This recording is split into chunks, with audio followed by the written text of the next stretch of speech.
let's get into the freestyle then, which is the best stroke, obviously, clearly. What do you, in your opinion, what are the best freestylers doing well? Yeah, I'll go to that first thing you mentioned, which is just kind of maintaining stable hips. And at first, I loved it. I think it was like the 2006 national team, USA national team coach seminar, where you came up and talked about sprinting, and Mike Bottom came up separately and talked about sprinting. And both of you guys talked about stable hips and not rotating the hips too much. And I loved it because I was kind of thinking the same thing on my own too.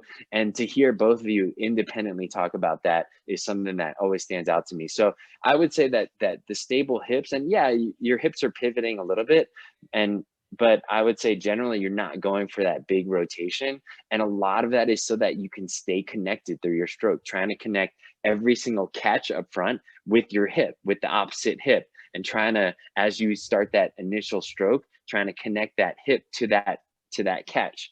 I think the catch is always something I talk about with Yeah. freestyle.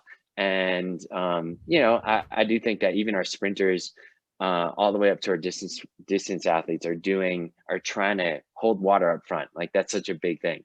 But staying connected across your body through the diagonals. I know you had the term power lines, Mm. and I think those like these terms, power lines, just how you generate power through your stroke and maintain it through your body.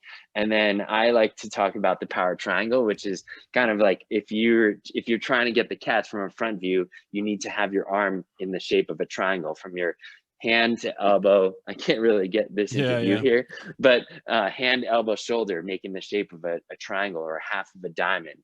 And that's where you get your catch. So Is the I do, power yeah. triangle dead in sprinting? Like, why is everybody going to straight arm?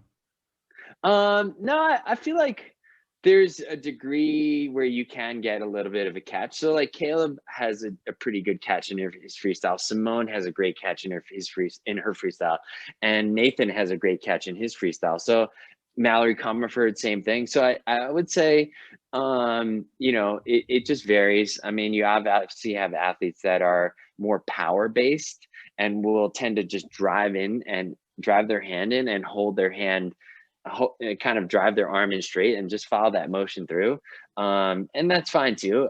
A lot of it is, I guess, with sprinting, sustainability. So how effective is your first cycle versus your 20th cycle in the race?